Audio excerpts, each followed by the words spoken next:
Chris Costantini, bonjour et merci de m'accorder cet entretien. Bonjour.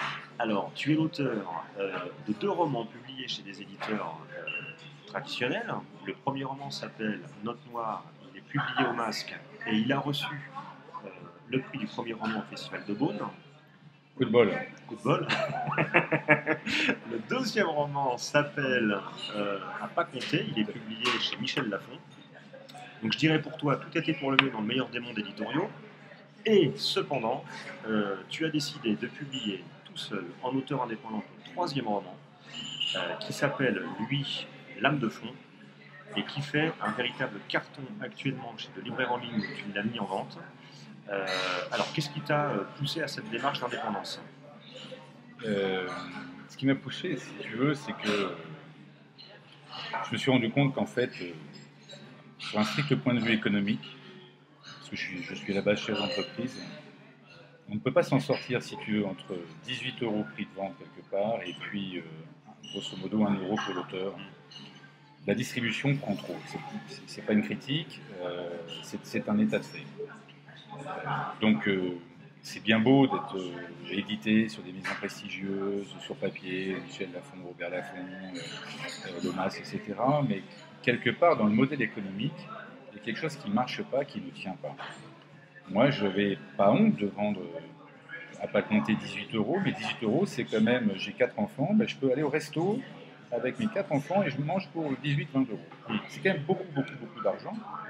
Et donc, d'ailleurs, on le voit dans le succès de J'ai lu, le bouquin est passé chez J'ai lu à 6 ou 7 euros, ça a une différence. Donc déjà, il y avait, si tu veux, une problématique économique sur laquelle je n'adhérais pas, parce que je trouve qu'il y avait un gap énorme. J'en fais pas personnellement une affaire d'argent, mais c'est déjà mon premier constat, si tu veux.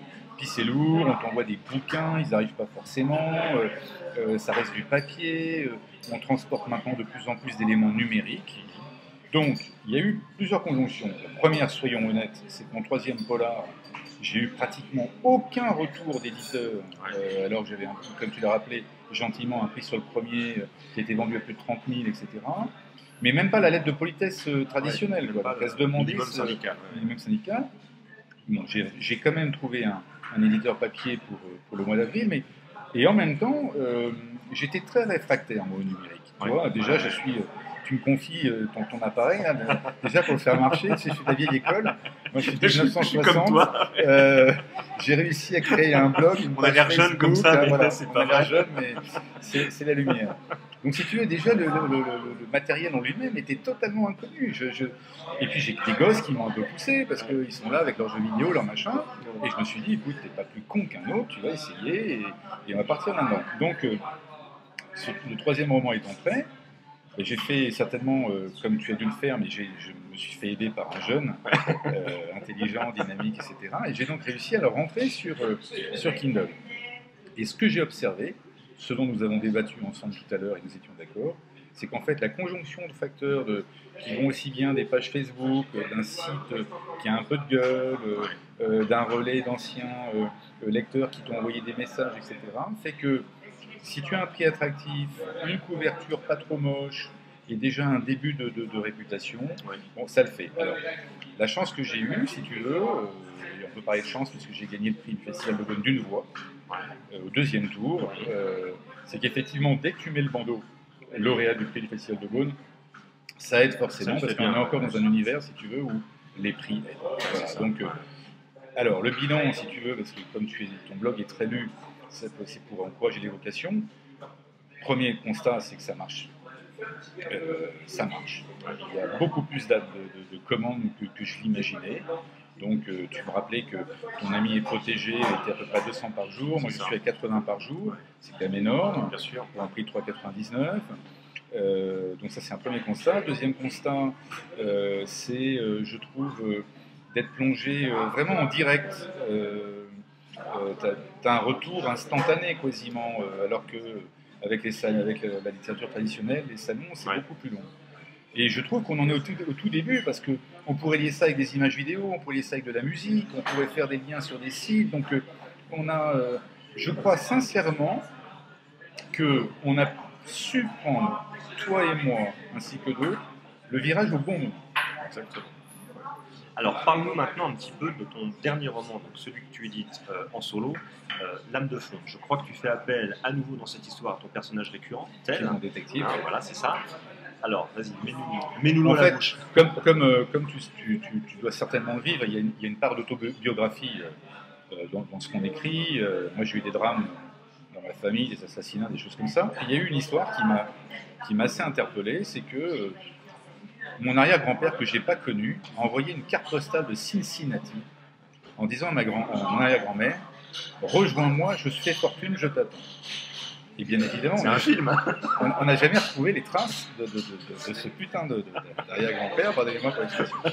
Et si tu veux, ça m'a donné une idée, et en fait, le bouquin démarre comme ça, c'est que mon détective Tel, donc, qui est féru de jazz, qui est un mec, tu sais, un peu 52, 55 Tel ans, Pontelonius, voilà, Tel Pontelonius, Comme le grand qui monde. qui a des affres dans la vie, qui tombe toujours sur des femmes au charme vénéneux, enfin bref. Tel reçoit une femme qui a à peu près 70 ans, et qu'elle a reçu une carte postale postée de Zanzibar où c'est écrit « Je fais fortune grâce à mes oreilles, je vous rejoins dès que je le peux ». D'accord. Et en fait, si tu veux, cette histoire va nous entraîner dans la Kriegsmarine. On va se balader en fait entre New York, l'Allemagne, Kiel, Laboe, et surtout Dar es Salaam, les alentours du lac Victoria, le Kilimandjaro, et on va finir au Yémen, en repassant bien évidemment à New York. Et on va aller à Cincinnati, bien sûr, parce que là, j'étais quand même obligé. Donc, si tu veux, en toute honnêteté intellectuelle et avec un peu de détachement, je reprends les termes de la personne qui m'a laissé aujourd'hui un message sur le blog. C'est un peu un mélange de Michael Connelly et les Aventuriers de l'Arche perdue. D'accord. Il y a Voilà, pire. donc non, mais toi, il y a il y a du Montfred. Moi, Montfred a Ouais. vachement béni mon enfance. J'adore la mer Rouge, Ouais. quoi. Et en même temps, j'aime pas les polars trash où c'est sanguinolent, ça pète de partout. J'aime bien ce côté où les femmes interviennent parce que je trouve qu'elles ont un sixième sens. D'ailleurs, on n'a pas parlé de ça. Figure-toi que moi, à peu près 80% de ma clientèle sont des femmes. D'accord.